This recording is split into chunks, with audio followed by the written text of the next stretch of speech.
సన్నివేశాన్ని చూసిన తర్వాత ఒక వాక్యాన్ని మీకు చెప్పాలని ఆశపడ్డా.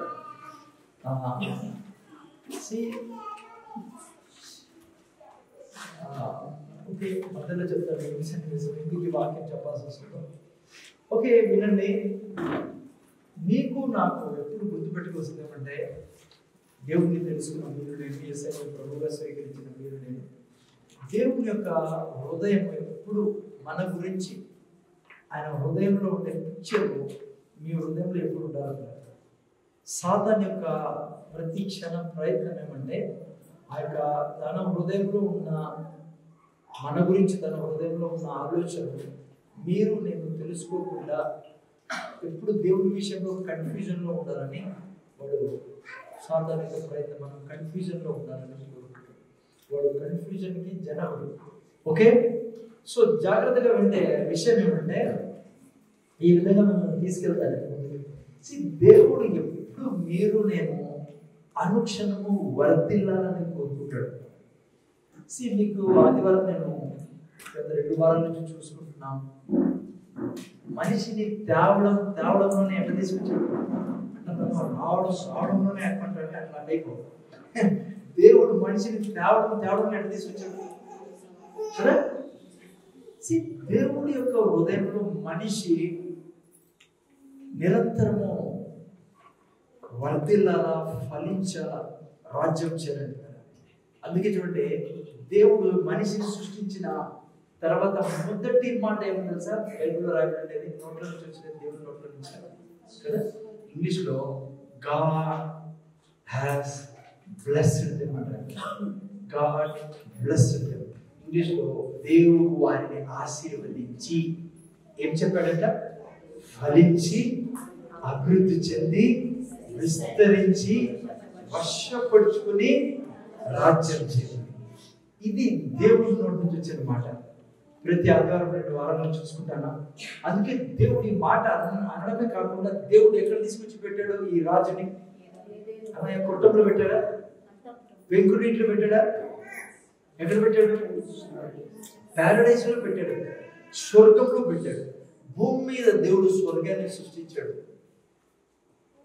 అటువంటి స్థలంలో పెట్టి దేవుడు ఆయన చుట్టూ తనకు కావలసినవన్నీ ఇచ్చి, బంగారు పట్టేది ఎక్కడైతే ఆదాము నివసిస్తున్నాడో అక్కడ ప్రతిదీ ఉండేది ఆయన. అందుకే మనిషి జీవితం మొదలైంది అట్లా విశ్రాంతితో మొదలైంది. అమ్మ ఇంటారా, పిల్లలు ఆడుకోలేండి, మీరు ముందర చూసానండి. ఏం వరి కాక డాడీ పోరు, సముద్రంలో లేము, అలలు వచ్చి కొట్టుకుని పోము, పిల్లలు ఆడుకోలేండి, వాళ్ళకి మీరు డిస్టర్బ్ కాదు. వినండి, మీరు వచ్చినది వినేది దేవుడు మీతో మాట్లాడాలి. జాగ్రత్తగా వింటే మీరు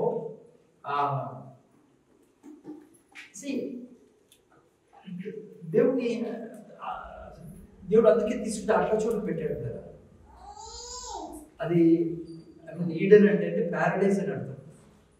భూమి మీద దేవుడు స్వర్గాన్ని సృష్టించి ఆ స్థలంలో పెట్టాడు. అది దేవుడి యొక్క స్టార్టింగ్ నుంచి ఉండే ప్లాన్ మనిషి కోసం. దేవుడు ప్లాన్ ఏ, ప్లాన్ బి ఉండదు దేవుడి దగ్గర, మనకి మారని దేవుడి దగ్గర.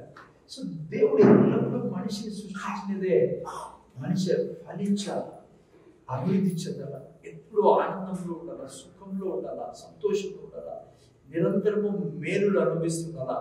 ఏ విధమైన రోగము, రోదన, దరిద్రము, శాపములు మనిషి ఉండవు. దేవుడు మనిషిని తనలాగా సృష్టించాడు, తనలాగా ఉండాలని. ఇప్పుడు అబ్బా ప్రేమ గురించి చెప్తా ఉంటాయి. అన్ని సూచనలు వేసి చూసావా? 2 బోర్డులు ఆ సైడ్ ఈ సైడ్. రామకృష్ణ చెక్ చేస్తారు. మరి లేకుండా ఏం చేస్తారు? వాటిని వేసేది ఫ్యాన్స్ వేసుకుంటారు కొంచెంసేపు.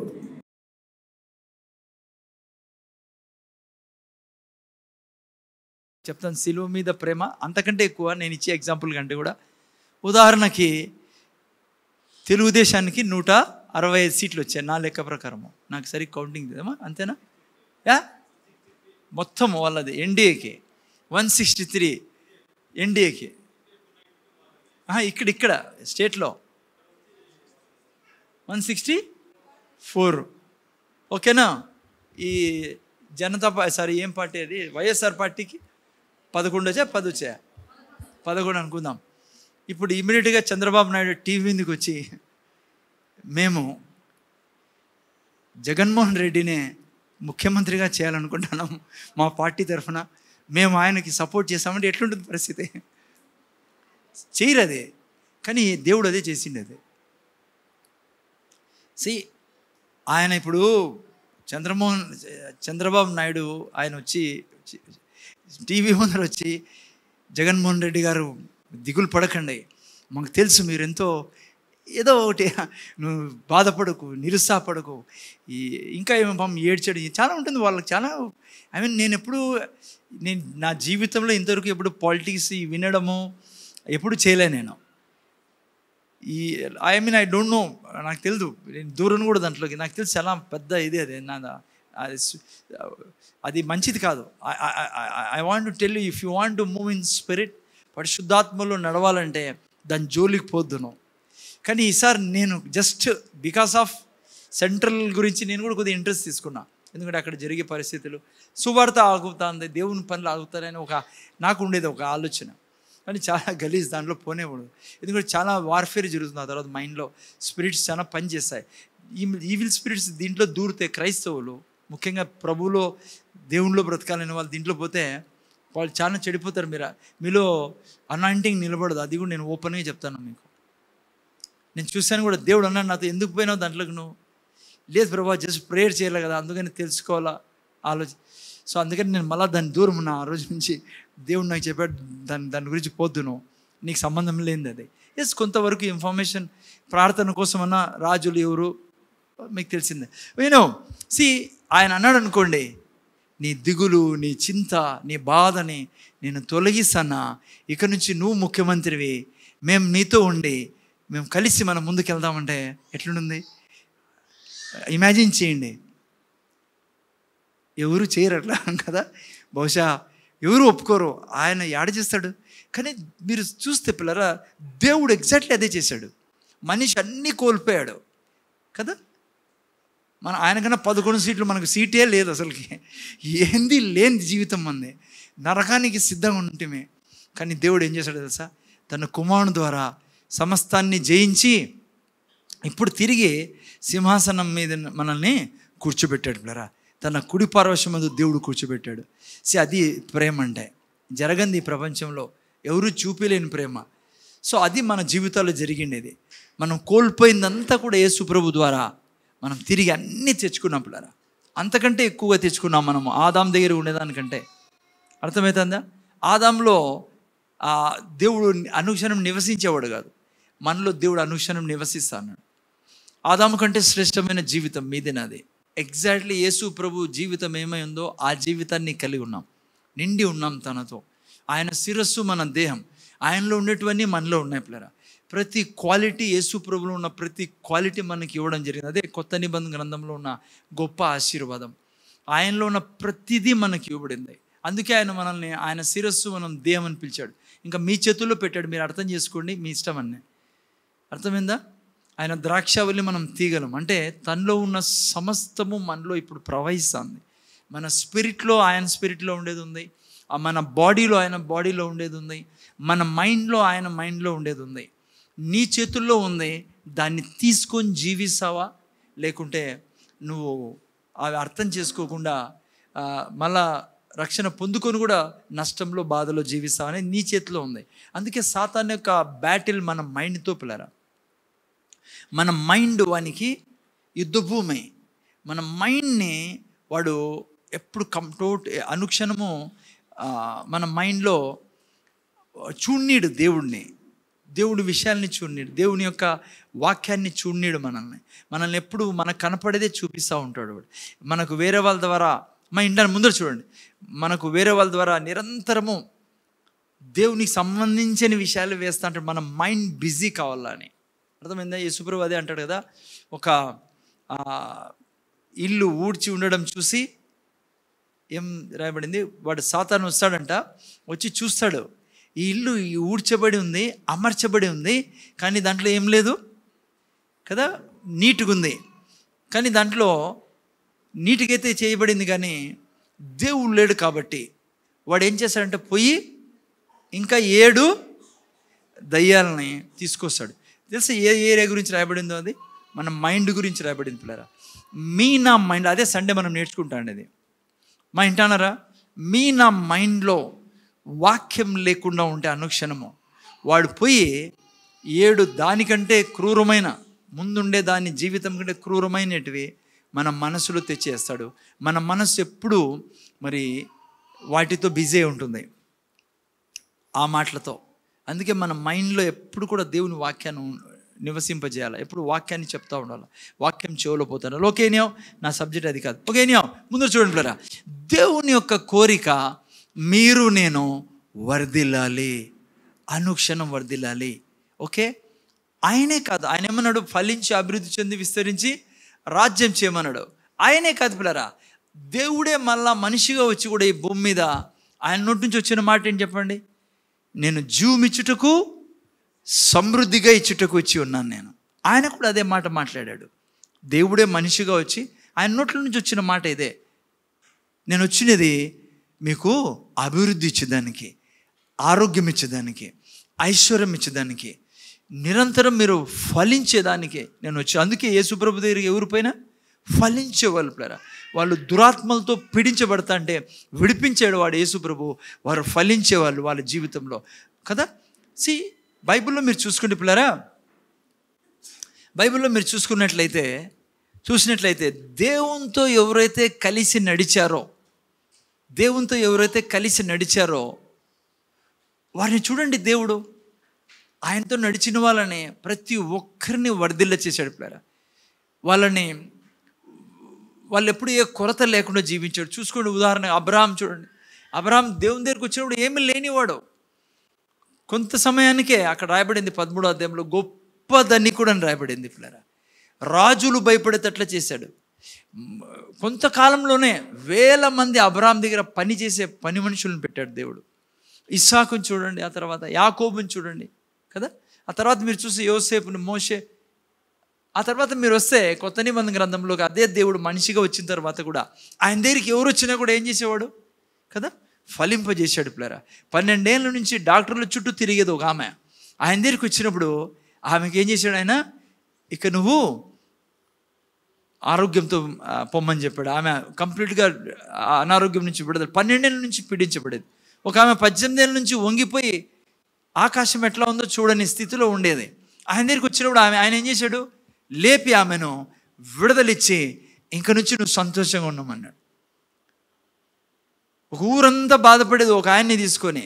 ఎవరిని? జక్కయ్యని బట్టి. ఎందుకంటే ఆయన ఇన్కమ్ ట్యాక్స్ ఆఫీసర్ ఆ ఊరికే. అందరినీ పీడించి డబ్బులు తీసుకునేవాడు. చాలా బాధపడేవాళ్ళు. ఆ ఊరిలోకి యేసుప్రభు అడుగుపెట్టి ఆ వ్యక్తినే మార్చేసి ఆ వ్యక్తి దగ్గర ఉండే ధనము ఆ వ్యక్తి అందరికి ఇచ్చేదానికి మొదలుపెట్టాడు. ఒకప్పుడు అందరి దగ్గర లాక్కునేవాడు. చూడు, యేసుప్రభు కూడా ఎక్కడ పోయినా చేపలు పట్టే వాళ్ళ దగ్గరికి పోయాడు యేసుప్రభు. వాళ్ళకి విస్తారమైన దేవుడు యేసుప్రభు నా జీవితంలో ఎన్నడే కానీ ఏ అపజయాన్ని కోరుకోడు పిల్లలు. ఎటువంటి అపజయాన్ని కూడా కోరుకోడు. ఆయన మనల్ని సృష్టించిండేదే, మనిషిని సృష్టిలోకి తెచ్చిండేదే దేవుడు మనిషి వర్ధిల్లాలని, ఆరోగ్యంలో ఉండాలని, ఐశ్వర్యంలో ఉండాలని, రోగం లేకుండా ఉండాలని, భార్యాభర్తలు ఎప్పుడు సంతోషంగా ఉండాలని, పిల్లలు ఎప్పుడు వర్ధిల్లాలని. దేవుని హృదయంలో ఎప్పటికీ ఏ విషపూరితమైన ఆలోచన లేదు. అందుకే చూడండి, యేసుప్రభు ఎవరికైనా అనారోగ్యం ఇచ్చాడా?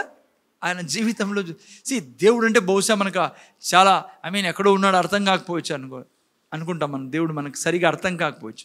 అందుకే దేవుడు మనిషిగా వచ్చాడు, ఆయన్ని మనం అర్థం చేసుకోవాలని. అందుకే చూడండి, యేసుప్రభు ఎక్కడ పోయినా రోగం ఎవరికి ఇలా, బీదరికం ఎవరికి ఇలా. ఆయన దగ్గరికి వచ్చిన వాళ్ళు ఆకలి కొని ఉంటే వారికి ఆహారం పెట్టినాడు. ఆయన వ్యాపారంలో ఫెయిల్ అయి ఉంటే ఆయన వెళ్ళి వ్యాపారాన్ని సక్సెస్ చేశాడు పిల్లరా కదా. దురాత్మలతో పీడించబడి బంధించబడి ఇంట్లో కూడా ఉండకుండా శ్మశానంలో ఉండే వ్యక్తుల్ని యేసుప్రభు విడిపించాడు. అందుకే మీకు నాకు దేవుని హృదయం అర్థం కావాల పిల్లరా. ఎన్నడే కానీ ఆలోచనలు కూడా రానిద్దండి. దేవుడు మమ్మల్ని సమస్యల్లో పడేసినాడు, దేవుడు రోగంలో పడేశాడు. నాకు తెలిసి చాలామంది ప్రీచర్స్ కూడా చెప్తారు.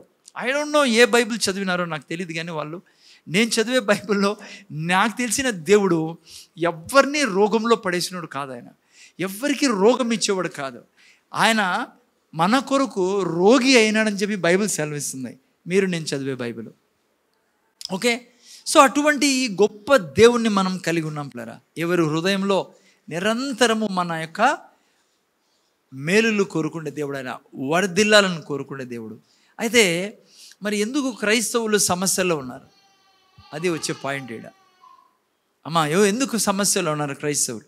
నాకు ఈ పాయింట్ చెప్పడానికి కారణం ఏమంటే, అసలు ఈ మెసేజ్ తీసుకురావడానికి ఒక ఆమెను కలిసాను నేను. లాస్ట్ టైం కూడా చెప్పాను నేను. 30 years ఒక ఆమె సాక్ష్యం విన్నాను నేను. సారీ, కలిసలేదు, సాక్ష్యం విన్నా. 30 ఏళ్ళ అమ్మాయి వయసు 30 ఏళ్ళే.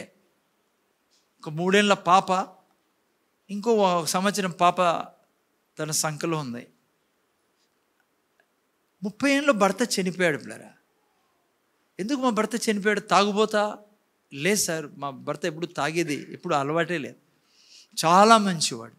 ఎంత మంచివాడు అంటే మా అమ్మ నాన్న కంటే కూడా మంచివాడు. నన్ను కూతురు కంటే ఎక్కువగా చూసుకున్నాడు అంటుంది భార్య అంటుంది. 30 years ఏజ్లో కూతురు కంటే ఎక్కువ చూసుకునేవాడు అని. ఎట్లా చనిపోయాడంటే, ఏ రోజు చనిపోయాడు ఆ రోజు జరిగిన విషయం చెప్పింది ఆమె సాక్ష్యంలో. ఏమనంటే, ఆ రోజు నేను అనారోగ్యంతో మంచం మీద పడుకుని ఉంటే, ఏదో ప్రాబ్లం ఉండి స్నానం కూడా చేయకుంటే వచ్చి నా భర్త ఆఫీస్ నుంచి సాయంత్రం వచ్చి, ఎవరు మా సౌండ్ చేస్తాను, చేతిలో తీసుకోండి మా జాగ్రత్త వినండి ఆయన. ఆఫీస్ నుంచి వచ్చి నా భర్త, నేను మంచం మీద పడుకొని ఉంటే బాగలేక నన్ను ధైర్యపరిచి ప్రేమించి, నువ్వు స్నానం కూడా చేయలేదని చెప్పి చిన్న బిడ్డను తీసుకున్నట్లుగా నన్ను బాత్రూమ్ తీసుకెళ్ళి స్నానం చేయించాడు మా భర్త. బాగలేకుంటే నాకు స్నానం చేయించిన తర్వాత నన్ను బెడ్ మీద మళ్ళా కూర్చోబెట్టి ఆయనపై వంట తీసుకొచ్చి నాకు తినిపించాడు నా భర్త. తినిపించిన తర్వాత సరే యథావిధిగా అందరూ పడుకున్నాం, పిల్లలు మేము. పొద్దున్నే నా భర్త లేలేదు. నేను పొద్దున్న లేచి ఏంటి ఇంకా లేదని చెప్పి శరీరం ముట్టుకుంటే నా భర్త శరీరం చల్లగా అయిపోయింది. నేను లేచి చూసేసరికి నా భర్త అప్పటికే చనిపోయి ఉన్నాడు. హార్ట్ అటాక్తో చనిపోయాడని చెప్పి డాక్టర్లు చెప్పారు. చూసారా, ఏడ్చి తను చెడ్డోడైన తగిన అది వేరే ఉండేది, కానీ నాకు తల్లి తండ్రి కంటే కూడా ఎక్కువ ప్రేమించాడు. నేను ఎందుకు ఈ సాక్ష్యం చెప్పానంటే, అవును ఎందుకు చనిపోవాలి ఆయనకు 33-34 ఉంటాయి అనుకుందాం. Why he should die? ఎందుకు చనిపోయాడు? ఇంతవరకు మీరు విన్నారో దేవుని గుణము, దేవుడు కోరుకునేది ఏంటి మనిషితో. ఆయన మనిషిగా వచ్చి కూడా ఏం కోరుకున్నాడు? ఒక చోట రాయబడింది, లాజర్ చనిపోతే ఆయన ఏడ్చాడు. ఆయన లేపుతాడని తెలుసు, కానీ మరణం అంటే దేవునికి అంత అసహ్యింపులారా. మరి ఎందుకు ఈ స్థితిలో యేసు ప్రభువుని నమ్ముకున్న బిడ్డలు ఉండాల్సి వస్తుంది? ఏం కారణం? బైబిల్లో ఒక మంచి మాట రాయబడింది, నాకు చాలా ఇష్టమైన మాట. దేవుడు ఎంత గొప్ప, ఎంత మంచి మనసు అంటే మన కొరకు ఏం ఆలోచిస్తారంటే, మీరు ద్వితీయోపదేశకాండము 8-9 చదివితే, 8వ అధ్యాయం 9వ వాక్యం చదివితే అక్కడ ఎంత సూపర్ మాట. నేను ఎప్పుడు క్లెయిమ్ చేస్తాను, మనం ఎప్పుడు క్లెయిమ్ చేయాలి, ఇది మీరు నేను దేవునికి ఎప్పుడు వినిపిస్తా ఉండాలా. ఏమని చెప్పాడు చూడండి, ఏం రాశాడు అక్కడ. 8 పైకి పోనీ చూసారా, కరువు అనుకొనకుండా. అర్థమవుతుందా? నీవు కరువు అనుకొనకుండా నీవు ఆహారం తిను దేశమును. అంటే నా పాయింట్ ఏమంటే, దేవుడు ఏమంటాడంటే, నీ నోట్లో నాకు కరువు ఉంది అని రాకుండా నేను నిన్ను దీవిస్తా. కింద చూస్తే ఏ లోపము నీకు ఉండదంటాడు దేవుడు. నీ దేశంలో కరువు అనేది నీకు రానికుండా నేను చూసుకుంటా, కరువును చూడకుండా నిన్ను చూసుకుంటా, ఏ లోపము లేకుండా నిన్ను చూసుకుంటా అన్నాడు దేవుడు. ఇది చాలా డిగ్నిటీ, చాలా చాలా పవర్ఫుల్ వాక్యం పిల్లరా. మీరు ఊరికే చదివి విడిచిపెట్టద్దండి, దీన్ని రౌండ్ చేసి రోజుకి 4-5 సార్లు చెప్పాలి మీరు. అంటే మళ్ళీ 4-5 సార్లు మంత్రం అనుకోవద్దండి, ఇది మీ లోపల రక్తంలో పారాడతాను. అలా ఎప్పుడు చెప్తాను, అలా సాతాను ఏది గుర్తు చేసినా కూడా నీకు నేను కరువు అనేది చూడకుండా నా దేవుడు నన్ను దీవించాడు. లోపం లేని కుటుంబం నాదే. నువ్వు ఎంత చెప్తావో అంత దేవుని కొరకు ద్వారం తెరుస్తూ ఆశీర్వదించదని. ఈ వాగ్దానం కలిగి ఉన్నాం. యేసుప్రభు అన్నాడు, జీవమును అది సమృద్ధిగా ఇస్తాను. ఈ స్థితిలో ఉన్న మనము ఎందుకు వర్ధిల్లలేకపోతున్నాం? నేను మీకు తెలిసిన ఫ్యామిలీలో నుంచి చెప్తాను, నేను బైబిల్లో నుంచి కదా. ఎందుకు ఆ కుటుంబం వర్ధిల్లింది? ఏం చేసేవాళ్ళు ఆ కుటుంబీకులు? ఎందుకు ఆ కుటుంబాన్ని దేవుడు ఎంతో దీవించాడని అక్కడ రాయబడింది. ఆయన గురించి, ఆయనను, ఆయన కుటుంబమును, ఆయన కలిగినదంతటినీ దీవించినాను. ఎవరు ఆయన? ఎవరమ్మా? ఎవరు? యోబా నన్ను అడుగుతాను. హలో, నాకు తెలుసు, మీకు తెలిసిన కుటుంబమే, మన క్లోజ్ ఫ్రెండ్ వాళ్ళు ఉబేద్ ఏదో. ఎవరు? మోని అంటారు. అద్దె అనుకోండి, నేను చెప్పలేదని. అద్దె అనుకోండి, నాకు వచ్చిండే కానీ కదా మోని, లేదా? సరే తిండి. I want to show few things from his life, from this family. ఇక్కడ ఏం రాయబడిందో ఈ కుటుంబం గురించి. అమ్మా, దెబోరా సిస్టర్ బంధువులు చాలామంది వచ్చారు ఈరోజు చర్చికి. నాయనా, దేవుడు మిమ్మల్ని తీసుకొచ్చాడు. వినండి నేను చెప్పేది, మీరు ఇంటికి పోయిన తర్వాత మీరు వర్ధిల్లగలరు. ఓకే, ఇది చాలా గాస్పల్ మెసేజ్. కానీ నాకు ఎందుకు ఈ యొక్క క్రైస్తవులు యేసుప్రభువుని నమ్ముకున్న తర్వాత కూడా బాధపడతాననేది ఇక్కడ మనం చదువుకునే కొంది. ఓకే, ఈ యొక్క కుటుంబాన్ని చూడాలి. గ్రంథం 6, 10, 11, 10, 11, 12 3 వాక్యాలు. జాగ్రత్తగా ఎవరైనా మైక్లో చదవనైనా సౌండ్ పెట్టండి మైక్కి. జాగ్రత్త వినమ్మా, ఏమైందో ఈ కుటుంబంలో. యెహోవా మందసమును దావీదు పురములోనికి తన యొద్దకు తెప్పింపనొల్లక హిత్తీయుడగు ఓబేదెదోము ఇంటి వరకు తీసుకొని. నీ సౌండే సరిగా రాలేదు బిందు, క్లియర్గా పెట్టినానా? కొద్దిగా క్లియర్గా చెప్పు. సిస్టర్ ఆడిపించుకోకూడదా పాప? మా పాప ఆడింటుంది నా ప్రీచింగ్ పాపం. ఆ పాపకి ఏం తెలుసు? నువ్వు కూర్చోనైనా ఓబేదెదోము గురించి నువ్వు విను, మీ అత్తకి ఇచ్చేసాయి. అసలు మీ అత్త వచ్చినది అందుకు కదా, డ్యూటీ ఆమెకి ఇదే. తీసుకోనైనా, ఆమె చాలా జ్ఞానవంతురాలు. ఆమెకు సోఫియా అని పేరు పెట్టినాం, అందుకే ఊరికే కూర్చోదు, జ్ఞానవంతురాలు. అట్లా బయట తీసిపోయి అట్లా చల్లగాలికి తీసుకున్నాం. లేకుంటే 2 గంటలు ఎవరు కూర్చుంటారు మా ఏడు చెప్పండి? పిల్లలు కూర్చుంటారు పాపం. ఓకే, ఇప్పుడు ఏంటండి చూడండి ఎంత సమాధానం వచ్చానో. చదువునేనా? యెహోవా మందసమును దావీదు పురములోనికి తన యొద్దకు తెప్పింపనొల్లక హిత్తీయుడగు ఓబేదెదోము ఇంటి వరకు తీసుకొని అచ్చట ఉంచెను. ఏమా ఏది పెట్టారు వాళ్ళ ఇంట్లో? మందసం. ఎవరింట్లో పెట్టారు? ఓబేదెదోము ఇంట్లో. ఆ తర్వాత చదువునైనా. యెహోవా మందసము 3 నెలలు గిత్తీయుడగు ఓబేదెదోము ఇంటిలో ఉండగా యెహోవా ఓబేదెదోమును అతని ఇంటి వారినందరినీ ఆశీర్వదించెను. దేవుని మందసం ఉండుట వలన యెహోవా ఓబేదెదోమును ఇంటి వారిని. జాగ్రత్త, మెల్లికి చదవాలి. ఎందుకంట మందసం ఉండడం వలన ఓబేదెదోమును ఇంటి వారిని, అతని ఇంటి వారిని, అతనికి కలిగిన దాని అంతటిని ఆశీర్వదించుచున్నాడను సంగతి దావీదునకు వినబడగా. చాలు, మళ్ళా ముందుకు వస్తా, ఆడే ఉండుమా. ఇక్కడ చూస్తే పిల్లరా, ఈ కుటుంబము దేవుని చేతిలో వర్ధిల్లిన కుటుంబం. ఇక్కడ ఏం రాయబడిందంటే, దేవుడు అతనిని, అతని ఇంటి వారిని, అతన్ని కలిగినదంతటిని ఆశీర్వదించాను. ఎంత ఆశీర్వదించాడంటే పిల్లరా, ఇజ్రాయెల్ దేశం అంతటికి తెలిసిపోయింది దేవుడు ఆ కుటుంబంలో ఉండే వారిని ఆశీర్వదించాడు. ఎంత ఆశీర్వదించాడు అనేది, ఆ గొప్పగా ఆశీర్వదించాడనే వార్త దేశం అంతటా వినపడింది పిల్లరా. ఎందుకంటే ఆశీర్వదించిండేది ఏముంది వాళ్ళ ఇంట్లో? మందస్సం ఉంది. మీరు చాలాసార్లు వినింటారు, జాగ్రత్తగా వింటాను. నేను ఈరోజు ఏం చెప్తాను, కొన్ని విషయాలు, ముఖ్యమైన విషయం. మందస్సం ఉండడం వల్ల ఆ ఇంట్లో ఏం లేదు? రోగం లేదు, బిదరికం లేదు, మరణం లేదు, నిరుత్సాహం లేదు, తాగుబోతులు లేరు ఆ ఇంట్లో, గుడుంబ మాస్టర్లు లేరు, సిగరెట్ తాగేవాళ్ళు లేరు, దొంగగా బీడీ తాగేవాళ్ళు లేరు. అమ్మ, అర్థమవుతుందా? ఆ కుటుంబము మందస్సం వాళ్ళ ఇంట్లో ఉండడం వలన వర్ధిల్ల చేశాడు.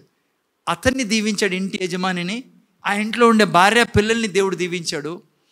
ఆ ఇంటికి సంబంధించిన వ్యాపారం ఉన్నా, ఉద్యోగం ఉన్నా, ఏదున్నా సరే వాటన్నిటిని దేవుడు దీవించాడు. ఈ వార్త ఎక్కడికి వెళ్ళింది? ఇజ్రాయెల్ దేశం. పిల్లరా, అక్కడ కింద రాయబడింది, చదువునేనా అది? దావీదు పోయి దేవుని మందసమును ఓబేదెదోము ఇంటిలో నుండి దావీదు పురమునకు ఉత్సవముతో తీసుకొని వచ్చెను. తెలుసా ఏం జరిగిందో? దావీదుకి వార్త తెలిసినే ఉత్సాహంతో ఈ యొక్క మందసాన్ని ఎక్కడ తీసుకెళ్ళాడు? యెరూషలేం తీసుకెళ్ళాడు. దావీదుకి ఏమైనా పడిందంటే ఓబేదెదోము ఇంట్లో మందసం ఉండడం వల్ల ఎంతో దీవించాడు. ఇప్పుడు ఈ మందసాన్ని దావీదు ఇంట్లోకి తీసుకెళ్ళా. ఎక్కడ తీసుకెళ్ళాడు? దేశం యొక్క మధ్యలోకి తీసుకెళ్ళాడు. క్యాపిటల్ సిటీకి తీసుకెళ్ళాడు, యెరూషలేంలోకి తీసుకెళ్ళాడు. ఎందుకు చెప్పండి? దేశము ఏ స్థితిలో ఉండిందంటే దావీదుకు ముందు సౌలు సమయంలో మందసము దేశం నుంచి వెళ్ళిపోయింది. పిల్లరా, మందసం పోవడం వలన ఆ దేశము శాపగ్రస్తంగా మారి కష్టాలు, సమస్యలు, ఫిలిస్తీన్ల ద్వారా నిరంతరం తరంబడేవాళ్ళు. చాలా దేశం ఉండేది దేవుడు ఇచ్చినది. సౌలు సమయంలో వేరే దేశాలలో వచ్చి ఆక్రమించుకొని ఈ యొక్క దేశాన్ని, దేవుని దేశాన్ని చాలా కష్టస్థితిలో పడేసిపోయారు. సౌలు వలన ఆ యొక్క పరిస్థితి ఉండేదన్నమాట. మీకు తెలిసిన విషయం, సౌలు చనిపోయాడు. ఇప్పుడు ఎవరు రాజుగా అయ్యారు? ఎట్లా వర్ధిల్ల చేయాలా దేశాన్ని? ఈ స్థితిలో ఉండే ధనాగారంలో ధనం లేదు, ప్రజల ఇళ్లలో సమాధానం లేదు. ఏం చేస్తే అక్కడ రాయబడింది, ఎప్పుడైతే ఈ విషయం తెలిసిందో దావీదుకి సంతోషముతో, నాకు అనిపిస్తుంది ఒక రకంగా గొప్ప సీక్రెట్ తెలిసిపోయింది దావీదుకి. అందుకే దావీదు నాట్యం ఆడుతూ తీసుకొచ్చాడని రాయబడింది. అంత సంతోషం, అమ్మయ్యా ఇక ఈ దేశాన్ని ఎట్లా వర్ధిల్ల చేయాలో నాకు అర్థమైపోయింది. ప్రతి ఇంట్లో ఉన్నవారిలో వాళ్ళ వ్యాపారాల్ని, పొలాల్ని ఎట్లా దేవుడు దీవిస్తాడో నాకు అర్థమైపోయిందని చెప్పి దావీదు తన యొక్క ఆ దేవుని మందసాన్ని తీసుకెళ్ళి ఎక్కడ పెట్టాడు? యెరూషలేం పెట్టాడు. సో విషయం ఏమంటే, మందసం ఉండడం వలన ఆశీర్వదించబడ్డాడు ఓబేదెదోము. ఆ తర్వాత ఇజ్రాయెల్ దేశం. మీరు చూస్తే ఆ తర్వాత దేశం యొక్క చరిత్ర మారిపోయింది పిల్లరా, మందసం వచ్చిన తర్వాత. ఓకే, ఏంటి మందసం అంటే? ఎందుకంటే చాలాసార్లు మందసం అంటే ఆ చెక్క కదా, తుమ్మ చెక్కతో చేసిన పెట్టె, దాన్ని బంగారు రేకుతో కప్పడం జరిగింది పిల్లరా. ఇక్కడ మందసం అంటేనే మీరు నేను ఏదో మనం కూడా ఏదైనా మందసం తయారు చేసుకొని ఇంట్లో పెడితే దేవుడు మనల్ని దీవిస్తాడా? కాదు పిల్లరా. మందసం కాదు ఇక్కడ ప్రాముఖ్యమైనది. మందసంలో ఉన్న వస్తువులు, నాకు తెలిసి చాలాసార్లు 2-3 సార్లు ముందు కూడా విన్నారు మీ యొక్క ఈ ప్రీచింగ్ని, ఈ యొక్క వస్తువుల గురించి. సో జాగ్రత్తగా వినండి. ఈరోజు కొన్ని ముఖ్యమైన విషయాలు మనం వింటాను. ఏమేమి వస్తువులు ఉండేటివి? 3 వస్తువులు ఉండేటివి కదా. మొదటిదేంటి? ఫస్ట్ దేవుని యొక్క వాక్యం ఉండేది ఆ యొక్క మందసంలో. రెండవది మన్నా ఉండేది. మూడవది ఆరోను యొక్క కర్ర ఉండేది. ఓకే, మొదటిది దేవుని వాక్యం పిల్లరా. 2 పలకలు ఉండేటివి ఆ యొక్క మందసంలో. 10 ఆజ్ఞలు. ఎవరు రాసిన ఆజ్ఞలు అవి? దేవుని యొక్క హస్తం రాసిన ఆజ్ఞలు. జాగ్రత్తగా వినండి పిల్లరా. ఈరోజు సాయంకాలము మీరు నేను కూడా దావీదులాగా సంతోషంతో, ఈ రహస్యం దావీదుకి తెలిసిపోయింది, ఏం చేస్తే వర్ధిల్లుతాం, ఏం చేస్తే మా ఇంట్లో తాగుబోతులు ఉండరు, ఏం చేస్తే మా ఇంట్లో తిరుగుబోతులు ఉండరు, ఏం చేస్తే మా ఇంట్లో బెదరికం ఉండదు, ఏం చేస్తే రోగం మా ఇంట్లో రాజ్యం చేయకుండా మేము ఎలా వర్ధిల్లుతామనే రహస్యాన్ని దేవుడు రాయించాడు ఇక్కడ. అందుకే యెరూషలేం కానీ, ఇజ్రాయెల్ దేశం కానీ, ఓబేదెదోము ఇండ్లు కానీ వర్ధిల్లడం జరిగింది. దేవుని హృదయం గురించి మీకు చూపించాను నేను స్టార్టింగ్లో. ఆయన కోరిక ఏంటి? వర్ధిల్లాలనే. రోగం దేవుడు పెట్టాడు. ఎవరైనా చెప్తా అంటే ఎంత పెద్ద ప్రీచర్ చెప్పినా, బైబిల్లో లేనిది చెప్పినా అది తప్పు. అది అనారోగ్యాలు వస్తాయి మనకు. ఎందుకు వస్తాయంటే దేవుడి వలన కాదు, కానీ మనం ప్రవర్తించే ప్రవర్తన వలన, మనం రాంగ్ రూట్లో పోవడం వలన. అర్థమైందా? సో అది గుర్తుపెట్టుకోండి. ఓకే, దేవుడి తరఫున ఎప్పుడు రాదు, దేవునికి ఆ ప్లాన్ లేదు. ఆదివారం కూడా దీనికి సంబంధించి కొన్ని విషయాలు చెప్తాను, అందుకే ఇప్పుడు దాంట్లోకి పోవడంలే నేను. ఓకే, విషయం చూస్తే పిల్లరా, మొదటిది దేవుని వాక్యం. మీరు నేను ఆ ఇంట్లో జరిగింది మన ఇంట్లో జరగకోకుండా ఉండొచ్చు పిల్లరా. ఆ అమ్మాయికి జరిగిండేది ఇలాంటి ఇంకా చాలా ఇళ్ళల్లో జరుగుతుంది. ఈవెన్ క్రైస్తవుల ఇళ్ళలో జరుగుతుంది. దేవుని వాక్యం నా ఇంట్లో, నా జీవితంలో, నా నోట్లో లేదనుకోండి, ఫస్ట్ మీకు చెప్పాలనుకుంటున్నా, ఆదివారం కూడా వింటున్నారు, చెప్పడం చాలా ప్రాముఖ్యమైనది పిల్లరా. నేను మీకు రాసిస్తాను, మీరు నా అనుభవంతో చెప్తున్నా. మీరు చెప్పేవాళ్ళు కాకుంటే చేయడం కష్టమైపోతుంది దేవుని వాక్యం. సో ఏ ఇంట్లో చెప్పే అలవాటు లేదో, కన్ఫెషన్ లిస్ట్ తీసుకొని కన్ఫెషన్ చేసే అలవాటు లేదో, వాళ్ళకు కష్టం ఆ వాక్యాన్ని చేయడం. నేను ఇంకోటి చెప్తున్నా, నీకు గుర్తు ఉండదు చేయాలన్నదే. నువ్వు కన్ఫెస్ చేసే వాక్యాన్ని, మా దగ్గర కన్ఫెషన్ లిస్టులు తయారు చేసి ఇచ్చాము. మాకు తెలుసు మీకు చాలామందికి ఇచ్చాము, మీరు ఆడవున్న దాచిపెట్టి ఉంటారు అవి కదా. మీరు కన్ఫెషన్ చేయకుండా, మీ ప్రొఫెషన్లో కన్ఫెషన్ చేయకుండా, అంటే క్రైస్తవ జీవితంలో కన్ఫెషన్ చేయకుండా, నేను మళ్ళా చెప్తున్నా, నువ్వు వాక్యానుసారం బ్రతకడం చాలా కష్టం, జరగంది. ఎందుకంటే నీ మైండ్కి చెప్పలేదనుకో దేవుని వాక్యాన్ని, నువ్వు చేయడం క్రియల్లో పెట్టడం కష్టమవుతుంది. ఓకే, సో మెయిన్గా ఏంటంటే నేను దేవుని వాక్యాన్ని చెప్తే ఆ తర్వాత చేయడం ఈజీ అవుతుంది.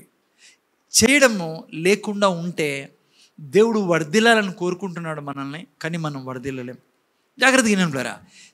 దేవుని వాక్యం ఎప్పుడు వచ్చినా మన దగ్గరికి అది చాలా కష్టం అనిపిస్తుంది. మనకు ఆ వాక్యం చేయడం అంటే, దేవుడు చెప్పినట్టు చేయడము మనకు కష్టం అనిపిస్తుంది, నష్టం అనిపిస్తుంది. దేవుడికి తెలియదులే, ఆయనకి ఏం తెలుసు, అందుకే ఇది చేయమంటాడు, ఇది చేస్తే నేను ఓడిపోతాను అనిపిస్తుంది. నిజంగా అనిపిస్తుంది పిల్లరా. వాక్యాన్ని మనం బైబిల్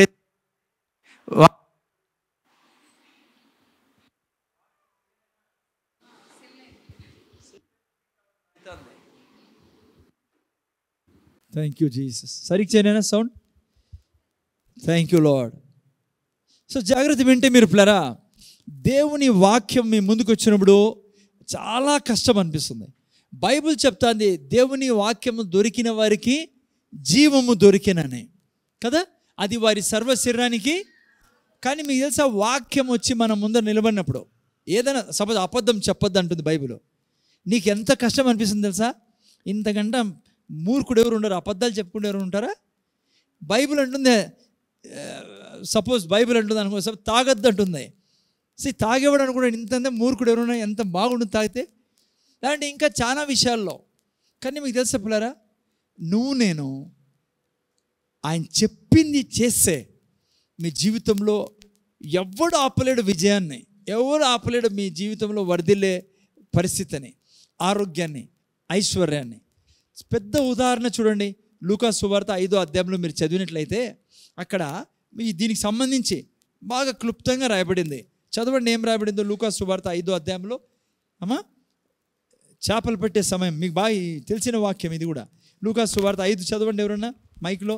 జనసమూహము, అమ్మా చూసారు ఇక్కడ, జనసమూహము దేవుని వాక్యం వినుచు అమ్మా ఆయన మీద పడుచుండగా. ఎక్కడ? యేసు ప్రభు ఒక చోటు ఉన్నాడు, గెన్నే సరస్సు దగ్గర. మరి అక్కడ చూస్తే యేసు ప్రభు ఏం చెప్తున్నాడు? వాక్యం చెప్తున్నాడు. అయితే వాక్యం చెప్తున్నప్పుడు ఏమైందంట, ఆయన మీద చాలా మంది పడుతున్నారు. ఓకే, ఆ ముందుకెళ్ళినాయన. ఆ సరస్సు తీరమునున్న దోణెలను చూచెను. జాలర్లు వాటిలో నుండి దిగి తమ వలలు కడుగుచుండిరి. ఆయన ఆ దోణెలలో సీమోనుదైన ఒక దోణి ఎక్కి దరి నుండి కొంచెం త్రోయమని అతనిని అడిగి, మూడో వాక్యం చదువు.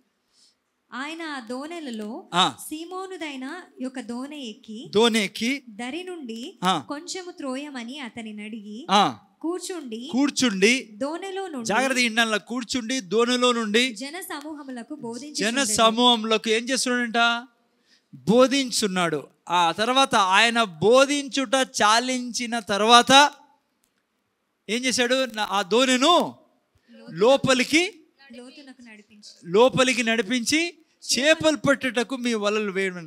జాగ్రత్త వినండి. మీరు చూస్తే ఇక్కడ సన్నివేశం మీరు ఇమాజిన్ చేస్తే, చేపలు పట్టే వాళ్ళు ఉన్నారు, గన్నే సరస్సు అది, చాలామంది చేపలు పట్టే వాళ్ళు ఉన్నారు. అక్కడ చేపలు పడుతూ ఉన్నారు. అయితే ఆ టైంలో చేపలు పట్టడం లేదు, కానీ వలలు కడుగుతూ ఉన్నారు. కడుగుతూ ఉన్నప్పుడు యేసు ప్రభు అక్కడ వచ్చాడు. చాలామంది వచ్చారు అక్కడికి. యేసు ప్రభు అక్కడ ప్రీచ్ చేయడం మొదలుపెట్టాడు. ఓకే, ప్రీచ్ చేసింది చాలించిన తర్వాత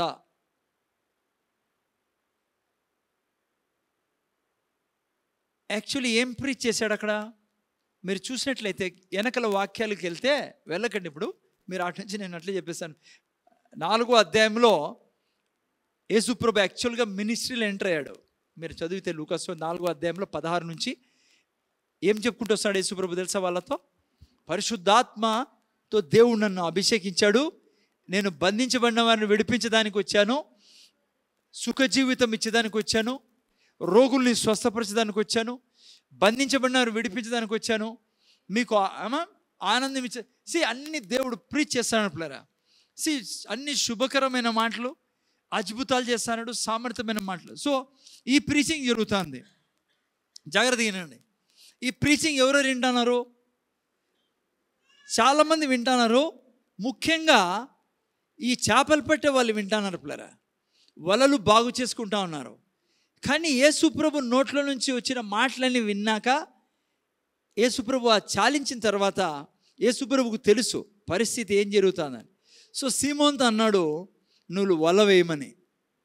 ఇప్పుడు ఇమాజిన్ చేయండి, అక్కడ ఎవరెవరు ఉన్నారు? పేతురు, ఆంద్రేయ, యోహాను, ఇంకెవరు? యాకోబు, ఇంకా మనకు తెలిసి 4 పేర్లే తెలుసు. చాలామంది ఉన్నారు పిల్లరా. కానీ అక్కడ చూస్తే రాత్రంతా ఏం చేశారు? వీళ్ళు శ్రమ పడినారు. ఏం పట్టలేదు? చేపలు పట్టలే. ఇప్పుడు చూడండి, పెద్ద పరీక్ష వీళ్ళ ముందర. ఏం పరీక్ష? వీళ్ళకి ఎక్స్పీరియన్స్ ఉంది. ఏం లేవు ఈ సరస్సులో? చేపలు లేవు. రాత్రంతా పట్టాం మనము. ఒకరా? చాలామంది. ఎవరి వలల్లో చేపలు లేవు. ఇప్పుడు జరిగింది ఏంటంటే, యేసు ప్రభు నిలబడి వాక్యం చెప్పిన తర్వాత తనన్నాడు వల వేయమని. ఇమాజిన్ చేయండి, ఎవరితో అన్నాడు? పేతురుతో అన్నాడు. పేతురు ఏం చేసి ఉంటాడు? ఇప్పుడు పెద్ద కన్ఫ్యూజన్, ఇప్పుడు పెద్ద సమస్యగా ఉంది. దేవుని వాక్యం ఆయన ముందర నిలబడుకొని ఉంది. ఇప్పుడు చేయాలా వద్దా? అట్లా ముఖం చూసింటాడు. ఎవరు ముఖము? మిగతా వాళ్ళ ముఖం చూసింటారు. నాకు అనిపిస్తుంది యోహాన్ ఏమని ఉంటాడు? సైగ చేసిన ఊరికే ఉండరు, ఆయన మాట్లాడిండవు. ఇప్పుడే కడుక్కున్నాం. చాలా పని పిల్లరు అది కడుక్కోడి. వలలు వేసినప్పుడు చాలా తర్వాత చాలా టైం పడుతుందంట వాళ్ళకి. కొన్ని పగిలిపోయి ఉంటాయి, ఇరిగిపోయి ఉంటాయి, చేపల లైక్ తెంపుకుంటాయి.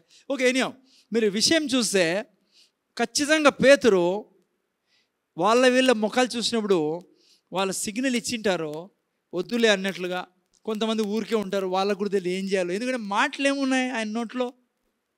యేసుప్రభు నోట్లో మాటలు ఏమొస్తున్నాయి ఇంతవరకు? నేను మిమ్మల్ని ఆశీర్వదించుకొచ్చా, విడుదల చేసుకొచ్చా, దరిద్రాన్ని తీసేసుకొచ్చా, నన్ను దేవుడు పంపించాడు, నేను అభిషేకించాను. దానికి తోడు అంతకుముందు చదివితే అద్భుతాలు చేస్తున్నాడు. అక్కడ రోగుల్ని స్వస్థపరిచాడు. అధ్యాయాలు మళ్ళా రాయబడింది పిల్లరా. ముందు లేవు అధ్యాయాలు. ఒక బుక్ రాస్తున్నాడు లూకా. సో ఇప్పుడు పెద్ద కన్ఫ్యూజన్, ఏం చేయాలా? వాక్యం వచ్చి తన ముందర నిలబడుకుంది. నేను చెప్తున్నా పిల్లరా, పేతురు అక్కడ రాయబడింది ఏమంటే, కింద పైకి ఎత్తినైనా స్క్రీన్ పైకి ఎత్తండి, చూడు ఏం రాయబడింది. ఏలినవాడ, 5వ వాక్యము. సీమోన్ ఏమన్నాడు? ఏలినవాడ, రాత్రంతయు మేము ప్రయాసపడితే కానీ మాకేమీ దొరకలేదు, అయినను. అక్కడే ఉండేది పిల్లరా మన జీవితంలో విజయం. సాతాను ఎప్పుడు మీకు నాకు మన యొక్క అనుభవాల్ని చూపిస్తాడు. పక్కనోడికి ఏం జరిగింది, ఎదుటోనికి ఏం జరిగింది. సాతాను యొక్క బిజినెస్సే ఇది పిల్లరా. అనుక్షణం బిజినెస్ ఇదే. వాడు ఎప్పుడు వాక్యాన్ని నువ్వు చేయకూడదు, వాక్యాన్ని నువ్వు చెప్పకూడదు, వాక్యాన్ని నువ్వు నమ్మకూడదనే పనిలోనే ఉంటాడు. వానికి తెలుసు నువ్వు చేసిన మరుక్షణమే నీ జీవితంలో ఆయన చెప్పింది చేయడం మొదలు పెడతాడు ఆయన. అందుకే చూడండి ఎంత పెద్ద పరీక్ష ఆయన ముందరుంది. అందుకే పేతురు అన్నాడు, అయ్యా రాత్రంతయు మేము ప్రయాసపడితే కానీ మాకేమీ దొరకలేదు, అయినను. ఏం జరిగింది? యేసుప్రభు చెప్పినట్లు చేయడం వలన. ఏ కుటుంబంలో అనుభవాల మీద ఆధారపడదో, ఏ కుటుంబం, ఏ వ్యక్తి అనుభవాల మీద, పక్కనోడికి ఏం జరిగింది, మా బంధువులకి ఏం జరిగింది, ఏ దాని మీద ఆధారపడక, అది కష్టం అనిపించినా కూడా చేయడం, నష్టం అవుతుందేమో అనిపించినా కూడా, దీన్ని చేయలేమో అనిపించినా కూడా, ఏ వ్యక్తి ఏ కుటుంబము దేవుడు వాక్య ప్రకారం చేస్తుందో, ఈవెన్ నష్టం వచ్చినా, సపోజ్ అబద్ధం చెప్పొద్దు అన్నాడు దేవుడు. నీకు తెలిసి అబద్ధం చెప్తే అవమానం, కానీ నువ్వు నిజం చెప్తున్నావు, ఎదుటోళ్ళకి సారీ చెప్తున్నావు, ఉండేది ఉన్నట్లుగా మాట్లాడుతున్నావు. నువ్వు అనిపిస్తుంది ఆ క్షణమందు సాతాను అంటాడు భయపడు, నువ్వు ఫినిష్ నువ్వు అంటే. లేదంటే ఇంకా ఏమో పిల్లరా, నేను చెప్తున్నా మీకు, చెప్పినట్లు చేయడం వల్ల ఏం జరిగింది? ఈయనండి జాగ్రత్త, ఏం జరిగింది? ఆ క్షణం వరకు వీళ్ళు బీదోల్లో, చెప్పినట్లు చేయడం వల్ల మరుక్షణం ఏంగా మారారు? ధనికులుగా మారారు. అందుకే చేపలు లేవు, బీద స్థితిలో ఉన్నారు, ధనికులుగా మారారు. దరిద్రంలో ఉన్నారు, ఆశీర్వదించబడిన వారుగా మారారు. ఓడిపోయిన వారుగా ఉన్నారు, ఇప్పుడు విజయం సాధించిన వారుగా. నిరుత్సాహంలో ఉన్నారు, ఆ చేసిన మరుక్షణం ఏమైంది? ఉత్సాహంతో జీవితం నిండిపోయింది. ప్లరా, ఎందుకు దేవుడు దీవించాడు ఆ కుటుంబాన్ని, ఇజ్రాయెల్ దేశాన్ని? మందసం వచ్చిన తర్వాత మందసంలో ఉన్న వాక్యాన్ని మీరు నేను చేస్తే, వాక్య ప్రకారం చేస్తే నా జీవితంలో ఓటమికి స్థానం లేదు ప్లరా. ఆల్రెడీ చూసుకున్నాం ఆయన వర్ధిల్ల చేసే దేవుడని. మా అర్థమైందా? ఆయన పుట్టించినదే మనల్ని వర్ధిల్ల చేయడానికి. ఆయన తేవడంతోనే బైబిల్ ఉంటుంది, ఆయన ఆశీర్వదించేమన్నాడు, ఫలించాలి, మీరు అభివృద్ధి చెంది విస్తరించి రాజ్యం చేయండి. యేసుప్రభు కూడా ఎక్కడికి వెళ్ళినా కూడా అదే చేసి చూపించాడు ప్లరా. దేవుడు కానీ యేసుప్రభు కానీ బెదరికం కోరుకోడు, దరిద్రం కోరుకోడు.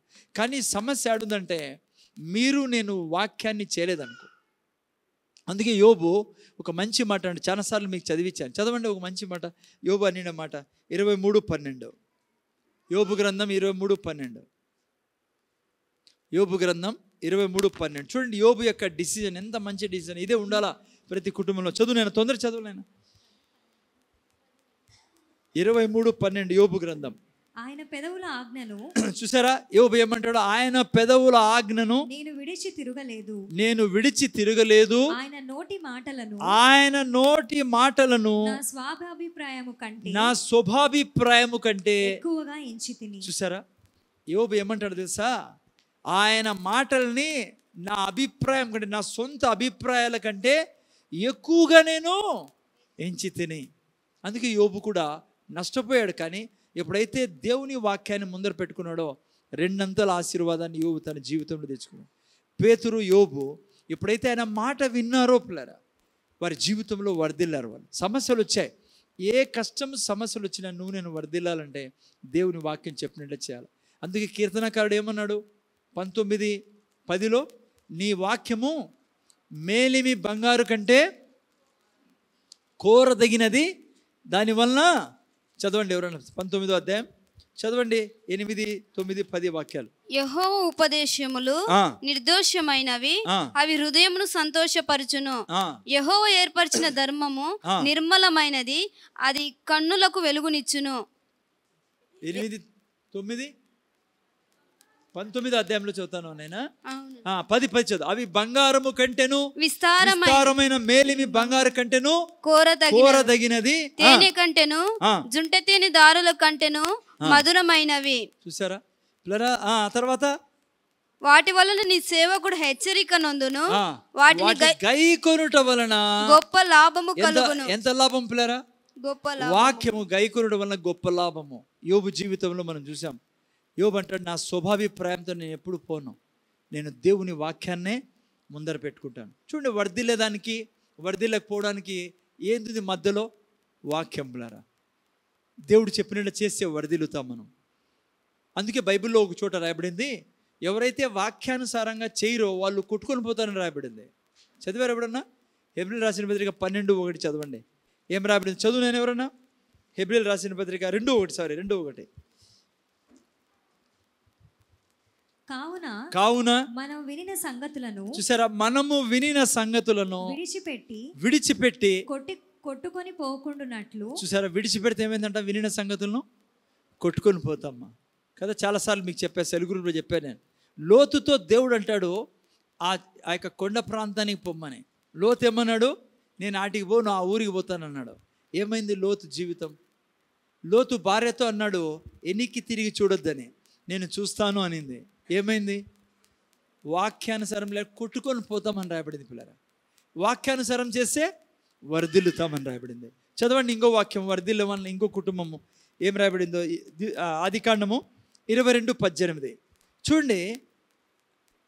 22:18 అబ్రహాం గురించి దేవుడు ఏమన్నాడో చదువు నేను. తొందర తీయండి, 2-3 తీయండి. మరియు నీవు నా మాటలు వినినందున, మరియు నీవు నా మాట. చూడండి, అబ్రహాంతో దేవుడు అంటున్నాడు. దేవుడు ప్రాక్టికల్ ప్లేరా. ఏదో కన్ఫ్యూజన్ కాదు. దేవుడు ఏడున్నాడో, ఏమవుతుందో ఎవరికి తెలుసు ఏమవుతుందో, రేపు ఏమవుతుందో, ఎవరి కర్మ ఎవరికి బాధ్యులు, కథలన్నీ అవన్నీ డట్టి. హలో, క్రైస్తవుడుగా యేసయ్యను రక్షకుడుగా అంగీకరించిన వాడు, నీకు తెలుసు నీట్ అండ్ క్లీన్ నీ ఫ్యూచర్ ఏమో. అమ్మ ఇంటాన ముందర చూడండి. యేసు ప్రభుని ఎరగని వాళ్ళు ఎవరైనా ఉంటే మీలో, వాళ్ళ కన్ఫ్యూజన్ ఉండొచ్చు. రేపు ఏం జరుగుతుందో తెలియదు, ఎవరికి తెలుసు ఏమవుతుందో, ఎవరి కర్మకి. ఈ యేసయ్య రక్తంతో కడగబడిన నువ్వు నేను, ఈ భాష ఆ వ్యక్తి జీవితంలో, ఆ కుటుంబంలో ఉండదు పిల్లరా. యేసు ప్రభుని రక్షకుడుగా అంగీకరించిన తర్వాత, నేను ఇంటాను ముందే చూడండి, నీ లైఫ్ క్లియర్. నువ్వు దరిద్రులుగా బతుకుతావా, నువ్వు ఐశ్వర్యంలో బ్రతుకుతావా, నువ్వు అనారోగ్యంలో బ్రతుకుతావా, నువ్వు విజయంలో బ్రతుకుతావా లేదా అనేది నీ ముందర దేవుడు ఫ్రేమ్ పెట్టేశాడు. ఇదే నీ ముందర ఉండేది, క్లియర్ రాయబడింది. ఓకేనా? సో అందుకే మీరు చూసినట్లయితే వాక్యం ఏమంటుంది అబ్రహాం గురించి? చెప్పండి, చదువునైనా. మరియు నీవు నా మాట వినినందున భూలోకములో ఉన్న జనములన్నీ నీ సంతానం వలన ఆశీర్వదింపబడును. చూసారు పిల్లలు, అబ్రహాంతో ఏమంటున్నాడు దేవుడు? నీవు నా మాట వినడం వలన. ఇప్పుడు చూడండి, భారతదేశం ప్రపంచం అంతా అబ్రహాం సంతానం వల్లనే దీవించబడతా ఉండేది. ఇజ్రాయెల్ జనాంగం కానీ క్రైస్తవుల వల్లనే ఈ రెండే ఈ భూమిని నడుపుతా ఉండేది. ఈ రెండు జాతులే ఎవరెవరు? యూదులు, యేసయ్య రక్తంతో కడగబడిన వాళ్ళే. మీకు చాలాసార్లు చెప్పా, ప్రతి ఇన్వెన్షన్ వెనకాల, నువ్వు కూర్చునే చైర్ నుంచి, నువ్వు పెట్టుకునే అద్దాల దగ్గర నుంచి, ఏదైనా నీ చేతిలో మొబైల్, ఇవన్నీ వచ్చినది ఎవరి నుంచో తెలుసా మీకు? అబ్రహాం సంతానం నుంచి. ఎందుకంటే వచ్చినది అబ్రహాం సంతానం నుంచి. నువ్వు నా మాట వినినందువలన, అక్కడ రాయబడింది. మీరు నేను దేవుని మాట వింటే, దేవుడు చెప్పినట్లు చేస్తే. ఓకే, మళ్ళా చెప్తున్నా, మిమ్మల్ని దేవుని వాక్యాన్ని సాతాను విన్నీడు. ఒకటి విన్నా నువ్వు చేయాలన్నప్పుడు నిన్ను చేయనీడు. ప్లరా నీకు అనిపిస్తుంది వాక్యానుసారంగా నేను చేస్తే మాత్రము నేను సక్సెస్ కాలేను, అంతవరకు తీసుకెళ్తాడు వాడు. అందుకే యోబు అన్నాడు, నా స్వభాభిప్రాయం కంటే నీ వాక్యం చెప్తాందా ఇంకొకరిని క్షమించమని నేను క్షమిస్తా. వాళ్ళ కథ ఇడిచిపెట్టి నాకు సంబంధం లేదు. నువ్వు అంటానవా ఈ పని చేయమని, నాకు నష్టం వస్తుంది, నాకు మర్యాద పోతుంది. నేను ఉదాహరణకి ఇంట్లో కొట్లాడద్దన్నాడు దేవుడు భార్యాభర్తల్ని, నువ్వంతే వినాలంతే. యవనస్తులు పిల్లలతో అన్నాడు దేవుడు, నీ తల్లిదండ్రులను దూషించొద్దు, నీ తల్లిదండ్రులకు విరోధంగా పోవద్దు. రకరకాల మాటలు పిల్లరా. ఈ వాక్యానికి నువ్వు విరోధంగా పోయినావా, నువ్వేం కాలేవు, కొట్టుకొని పోతావని రాయబడింది. సార్ కొన్నిసార్లు ఆ వాక్యానుసారం చేస్తే నాకు సమస్య వస్తుంది అంటే, నాకు వాళ్ళ ద్వారా కష్టం వస్తుంది, రానీడు దేవుని యొక్క రెస్పాన్సిబిలిటీ అది, దేవుని యొక్క బాధ్యత నిన్ను వర్ధిల్ల చేయడం. అందుకే ఒబేద్ ఎదోము యొక్క కుటుంబం ఎందుకు వర్ధిల్లింది? దేవుడు ఎందుకు దీవించాడు? తన యొక్క కుటుంబాన్ని, తనకు కలిగినదంతయు. కారణం ఏమో తెలుసా? వాక్యానుసారం. నేను పీక్కోకుండా చూడు, అట్లా కూర్చున్న పర్లేదు, పీక్కోకుండా చూసు. ఓకే, సో జాగ్రత్తగా అనేది ఫస్ట్ పాయింట్ ప్లరా. చాలా చెప్పచ్చు కానీ నేను చెప్పడంలా, వాక్యాన్ని నీ ఇంట్లో ప్రధానంగా నువ్వు వంచితే, నీ భార్య, నువ్వు, నీ పిల్లలకి ఇదే నేర్పించాల్సింది. నైనా వాక్యం ఇలా రాయబడింది, నువ్వు వాక్యానికి విరోధంగా చేయకు, వాక్యానికి విరోధంగా మాట్లాడుకో. నష్టం అనిపించలేండి, ఏమన్నా అనిపించండి, బంధువులు ఏమన్నా చేయని, ఎవడన్నా ఏమన్నా చేయని, నువ్వు వాక్యం చెప్పినట్లా చేస్తే, ఎక్కడ ఏ సరస్సులో రాత్రి అందరూ కష్టపడినారో అదే సరస్సులో దేవుడు చెప్పినట్లు చేయడం వలన పుట్టే చేపలు అక్కడ బీదరికం నుంచి ఆ స్థలంలోనే దేవుడు ధనికులుగా చేశారు. ఎంత సింపుల్ లైఫ్ మంది రక్షకుడుగా అంగీకరించి ఉంటేను చాలా సింప్లిఫై చాలా ఆశీర్వాదపు జీవితం పిల్లరా మీది నాది. జస్ట్ మీరు దేవుడు చెప్పినట్టు చేసుకుంటూ పోవాలి. ఏ రోగం నుంచైనా బయటికి తీస్తాడు ఆయన, ఏ శాపం నుంచైనా విడిపిస్తాడు, ఏ తాగుబోతు భర్త అయినా కూడా విడిపిస్తాడు నేను. బస్ ఆయన చెప్పినట్టే చేయాలి, పేతురులా ఉండాల. అయ్యా ఇంతవరకు నేను ఇట్లాగే ఉంటేనే, ఇప్పుడు ఈ సాయంత్రం నుంచి నీ మాట చెప్పున చేస్తాను నేను. ఇంక నుంచి నువ్వు ఎట్లా భర్తతో ఉండమంటానో, ఎట్లా డబ్బుల గురించి ఉండమంటానో, ఆఫీస్లో ఎలా ఉండమంటావో, పక్కన కొలిక్తో ఎలా ఉండమంటావు? నువ్వు ఎట్లా చెప్పితే అట్లా చేస్తా. ఇంతవరకు ప్రయాసపడినాం కానీ మేమేం సాధించలేకపోయాం. ఏ దేవుణ్ణి వర్ధిల్లేదు కోరుకునే దేవుని చేతిలో ఉండి కూడా మనం వర్ధిల్లలేకపోతున్నాం అంటే సమస్య ఆడితే సార్ దేవుంది కాదు. ఈవెన్ సాతాను కూడా ఏం చేయలేడు పిల్లరా. వాడి పని ఏంటంటే నీ మనస్సులో చేయొద్దు అనడం వాని పని. నువ్వు చేసినావు అనుకో ఆ వాక్యాన్ని, వాక్యం ఎప్పుడు నిన్ను చంపదు, వాక్యం ఎప్పుడు నిన్ను బతికిస్తుంది పిల్లరా. అందుకే బైబిల్ అంటుంది వాక్యం దొరికిన వారికి ఏం దొరికిందంట? జీవం. అంటే అన్ని మేలులు దొరుకుతాయి. ఓకే, సో అందుకనే నీ కుటుంబం వర్ధిల్లాలంటే వాక్యాన్ని అనుసరించి. రెండవది అతి ముఖ్యమైనది ఏముంది మా అక్క దాంట్లో? మన్నా. మన్నా గురించి మీకు బాగా తెలుసు. ఎవరిచ్చారు మన్నా? దేవుడు ఇచ్చాడు పిల్లరా. ఎవరికి? ఇజ్రాయెల్ జనాంగం. ఆత్మీయంగా అర్థం ఏమంటే దీన్ని, రెండవది వాక్యానుసారం జీవించాలా మీరు నేను. రెండవది అతి ముఖ్యమైనది, క్రైస్తవులు దీన్నే చేయరు. క్రైస్తవులు మ్యాక్సిమం ఇరుక్కునేది ఈడే. కొంతమంది వాక్యానుసారంగా జీవించాలని ఆ తాపత్రయము తపన ఉంటుంది, చేస్తూ అంటాం. మనము కింద మీద పడి ఎట్లా చేస్తూ అంటాము, క్షమాపణ చెప్పుకుంటాము వాక్యానుసారం లేకుంటే మళ్ళా లేచినాడు. కానీ ఇది రెండవది చాలా చాలా జాగ్రత్తగా మనం జ్ఞాపకం పెట్టుకోవాలా, చేయాల పిల్లరా. సాతాను దీంట్లో కూడా మనల్ని మోసం చేస్తాడు. చాలామంది క్రైస్తవులు పడిపోయేది ఈ ఏరియాలోనే. మన్నా ఎందుకు దేవుడు ఇచ్చాడు ఇజ్రాయెల్ జనాంగానికి? అరణ్యంలో ఇచ్చాడు. సో దేవుడు ఏం నేర్పిస్తాడో వాళ్ళకి? నా మీద మీరు ఆధారపడాలా, నేను మీకు పోషించే తండ్రిని, దేవుణ్ణి. అందుకే ఆయన అరణ్యంలో తీసుకొచ్చాడు వాళ్ళని. అరణ్యంలో ఏం లేవుమా? వాటర్ పాయింట్ లేదు, స్టోర్ లేవు అమ్మా, మోరో రిలయన్స్ ఇవన్నీ ఏం లేవు వాళ్ళకి. వాళ్ళు తాగాలంటే ఎవరిల్ల నీళ్ళు, తినాలంటే ఎవరిల్ల తిండి. దేవుడు ఆడ పని చేయకుంటే దేవుడు అదే పనిగా వాళ్ళకు చూపించేదానికి, నా బాధ్యత మీకు సమస్తము సమకూర్చడం, నా బాధ్యత మీకు తినిపించడం, నేను బాధ్యుడిని, నా మీద ఆధారపడండి. చేసేది ఏమంటే క్రైస్తవులు ఆయన మీద ఆధారపడరు. ఎస్, జగత్గిరిపారా మనం చదువు మీద ఆధారపడతాం, ఉద్యోగాల మీద ఆధారపడతాం, వ్యాపారం మీద ఆధారపడతాం. తప్పేం లేదు, చదువుకోవాలా, మనం బాగా చదువుకోవాలా, ఉద్యోగం చేయాలా. దేవుడు మనిషిని సృష్టించిన తర్వాత ఏమి ఇచ్చాడు? ఫస్ట్ ఉద్యోగమే ఇచ్చిండేది. అర్థమైందా? కానీ క్రైస్తవులు చేసే పెద్ద తప్పేమంటే వారి జీవితంలో ప్రభువుని నమ్ముకున్న తర్వాత దేవుడు కొద్దిగా దీవించి, లేదంటే ఏదైనా ఉద్యోగం వచ్చేళ్ళకి, లేదంటే ఏదైనా వ్యాపారంలో క్లిక్ అవుతూనే ఫస్ట్ దేవుడినే పక్కన పెట్టేది. వాళ్ళు అనుకుంటారు ఇంకేం జీతం వస్తుంది నెల నెల, నాకు ఇంకా దేవుడు ఎలా అనుకుంటారు.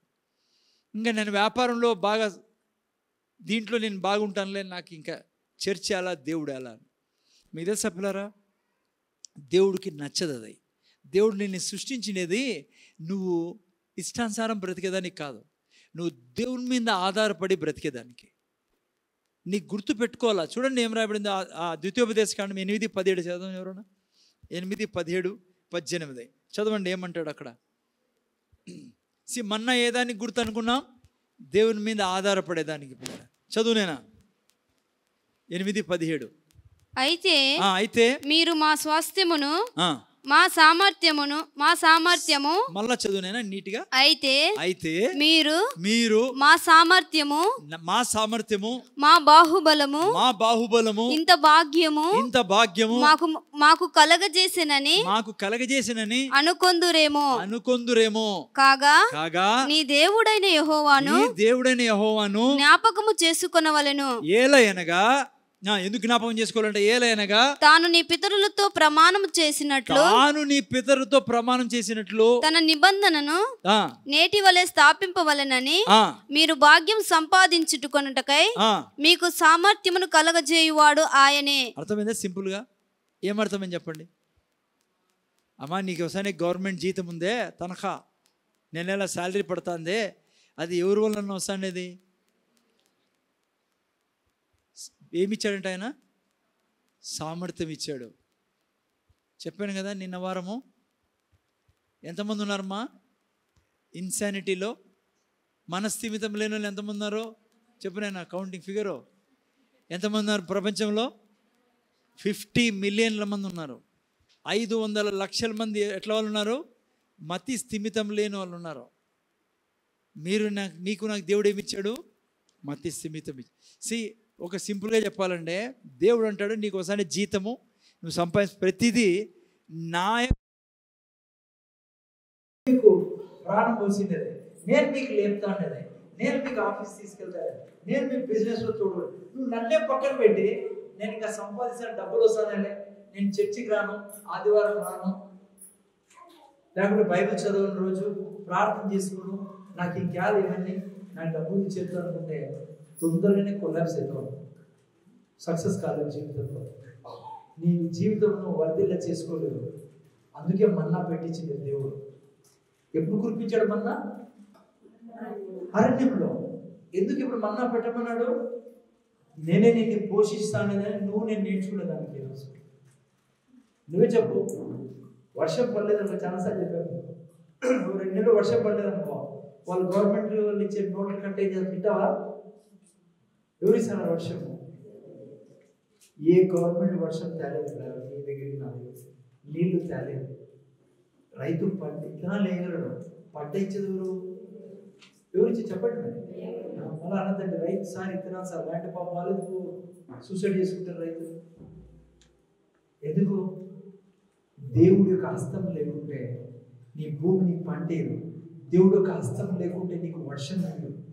దేవుడి యొక్క హస్తం లేకుండా సూర్యుడు రాడు. ఎవరు కొన్నారు సూర్యుడిని? మీరు కూడా భారతదేశం కొనుక్కొని పెట్టుకున్నాడు పైన ఆకాశంలో. ఎవరు ఇచ్చిన సూర్యుడిని? ఇంతసారి దేవుడిని పక్కన పెట్టి నువ్వు గవర్నమెంట్ శాలరీ ఇంకా నాకు ఎలా నెల పెన్షన్ వస్తుంది, ఇంకా నాకు ఎలా యేసు ప్రభు ప్రార్థన ఎలా, ఉపవాస ప్రార్థన ఎలా, అసలు చర్చ ఎలా? అందుకే బైబిల్లో యెషయా గ్రంథం 58లో 13-14 వాక్యాలు చదివితే అక్కడ క్లియర్గా ఆదివారం చర్చ్ గురించి అక్కడ రాయబడింది. ఏమని రాయబడింది? నా విశ్రాంతి దినం. చదవండి ఎవరు?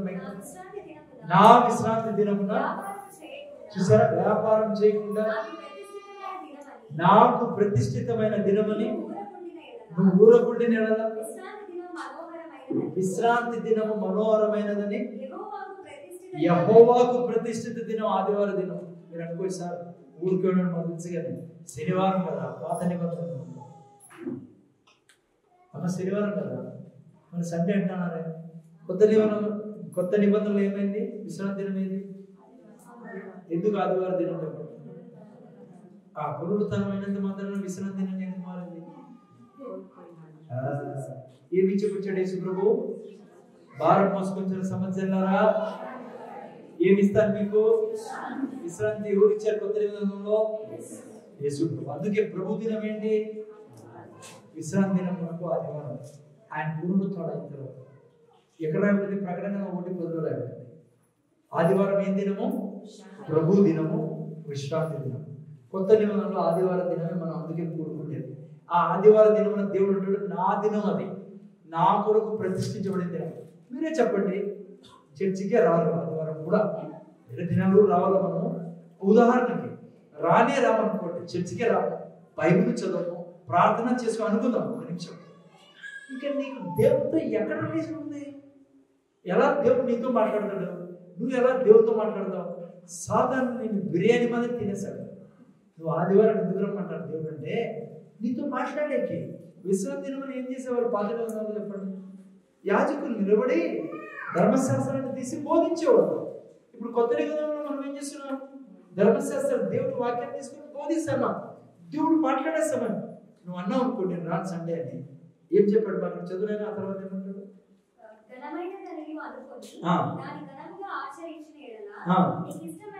చూసారా, క్లియర్ బైబిల్ చదవండి. బైబిల్ అంత మంచి గ్రంథం మీకు ప్రపంచం లేదు. క్లియర్ గా కన్ఫ్యూజ్ కాకుండా నీకు ఇష్టమైన పనులు చేయకయు, వ్యాపారం చేయకయు, లోక వార్తలు చెప్పుకోకయు ఉండినేడలా. చూసారా, 3 దీవెనలు రాశారు, బ్రహ్మాండమైన దీవెనలు. నువ్వు ఆదివారం దేవుని సన్నిధికి వచ్చి ఘనంగా ఇచ్చితే, నీ చేతులైతే ఆయన స్తుతిస్తే కుటుంబ సమేతంగా ఒబేదెదోము అని తనను, తన కుటుంబాన్ని, తన కలిగిన అంతటిని దీవించింది దేవుడు అంటాడు. మన అందుకే పెట్టమన్నాడు, నేను మీకు పోషించేవాడిని చూపించేదానికి మన కోసం. ఆ తర్వాత ఏమంటాడు తెలుసా? అలా చేస్తే యెహోవా యందు నువ్వు ఆనందం వచ్చేది దేవుడి నుంచి. జీతం నుంచి రాదు. జీతం అవసరము, ఉద్యోగం అవసరం, వ్యాపారం అవసరం, చదివే వాళ్ళు బాగా చదవండి, కష్టపడి అమంతా ఏంటన్నా సోమవారం మాది చదవద్దండి, ప్రతిరోజు చదవాలా. నేను చెప్తున్నా మీకు బుధవారం రాలే కొంతమంది. చదవండి బాగా. ఎప్పుడు చదవాలి బాగా? ఎగ్జామ్స్ అప్పుడు కాదు. నేను చెప్తున్నా మీకు, ఎగ్జామ్స్ ముందు చదివాడు ఈడియట్ ఫెలో నా లెక్క ప్రకారం. వాళ్ళంతా ఈడియట్ ఎవరు ఉంటాడు? ఎవరు? ఎగ్జామ్స్ అప్పుడు చదివేవాడు. ఎగ్జామ్స్ అప్పుడు ఎప్పుడు చదవకూడదు నాయన. ఎగ్జామ్స్ అప్పుడు నువ్వు చదవకూడదు. ఈ పాప ఐశ్వర్య చూసాను, ఇంకెప్పుడు చదవాలి సార్? ఎగ్జామ్స్ అప్పుడు చదివే వ్యక్తి ఆల్రెడీ ఈడియట్ అని నాకు తెలుసు. ఎందుకు తెలుసా? ఎగ్జామ్స్ అప్పుడు రివిజన్ చేసుకుని ఉండేది. పేపర్ కూడా తిప్పేయాలా, సంతోషంతో తిప్పేయాలా. కొంతమంది టెన్షన్తో సంవత్సరంతో చదివింటారు. చదివే విధానం తెలుసా మీకు? బిబ్లికల్ ఎట్లా చదవాలో ఒక స్టూడెంట్ ప్రతిరోజు స్కూల్కి పోయి వచ్చిన తర్వాత ఆ రోజు చెప్పిన లెసన్స్ అన్ని ఆ రోజే నేర్చుకొని పండుకోలను. నిషిత ఏడున్నాం? ఏడో చూసాను ఇస్తుంది మా కాదు, పక్కింటి కానీ. ఆ రోజు నువ్వు టీచర్ చెప్పిన లెసన్స్ 6 కానీ 7 కానీ నువ్వు నేర్చుకొని పండుకో. అది యాక్చువల్గా చదువుకునే పద్ధతి. రేపు మళ్ళీ వేరే లెసన్స్ అది చదువుకొని నేర్చుకోవాలా. అప్పుడు చూడు ఎగ్జామ్స్ ఎట్లుంటుంది, డిస్టింక్షనే వచ్చేది. డిస్టింక్షన్ కింద నువ్వు తెచ్చుకుంటాను అనుకో, క్రైస్తవుడుగా నీకు మంచి శుభం కాదు. దేవుడు బిడ్డలు ఎప్పుడు టాప్లో ఉండాలి. చదివే విధానం అది. ఓకే, నీ చదువు తగ్గలేదు, నేను ఉద్యోగం చేయలేదు, కానీ దేవుడికి దూరం పెట్టి నేను విజయం సాధిస్తాను, లేదా ఉద్యోగం ఉంది అంటే నువ్వు సక్సెస్ కాదు. ఆనందం వచ్చేది ఎక్కడ తెలుసా? దేవుని యొక్క మందిరంలో నువ్వు వస్తేనే. రెండవది దేశం యొక్క ప్రమోషన్స్ వచ్చేది దేవుడి నుంచే. ఉన్నత స్థలం మీద పెట్టేది ఆయనే. నువ్వు బాస్ చెప్పినాడు, బాస్ని సంతోష పెట్టాలా, ఆఫీసర్ సంతోష పెట్టాలా, ఆయన బాధపడతాను తిరుగుతాంటే కెర్రం తిరుగుతాడు, రూపాయి ఉంది నీ దగ్గర. నువ్వు ఎప్పటికీ పైకి రాలేదు. దేవుడు నిన్ను సృష్టించినది ఆయన చెప్పినట్టు జీవించడానికి. నాకు అందుకే రెండోది ఏముంది? రెండోది స్థలం మీద. మూడోది బ్యూటిఫుల్ వాక్యం. అదే టైం ఉంది, ఇది ఒకటే గంటసేపు మాట్లాడచ్చు. యాకోబు స్వాస్థ్యం. ఏడాది యాకోబు స్వాస్థ్యం. అబ్రహాం ఆశీర్వాదాలన్నీ యాకోబు స్వాస్థ్యం. మీకు బాగా అర్థం కావాలంటే ద్వితీయోపదేశకాండము 28వ అధ్యాయము 1 నుంచి 14 వరకు యాకోబు స్వాస్థ్యం గురించి రాయాలి. అర్థమైందనైనా? ఓకే, ఈ 3 ఎక్కడ దొరుకుతాయి? మన్నా. అందుకే దేవుడు పెట్టింది. ఎంత మన్నా పెట్టించాడు అమ్మా చెప్పాలా? దేవుడు జబర్దస్త్ కరెక్ట్ ఆలోచించారు. ఇంత అంటారు అమ్మా, మీరు చెప్పండి. ఎంత ఎంత ఎంత సరే ఎంత మన్నా పెట్టమన్నాడు మందసంలో? అమ్మా చెప్పండి. కీర్తనకి ఇంకెవరు తెలుసు ఎంత మన్నా పెట్టమన్నాడు?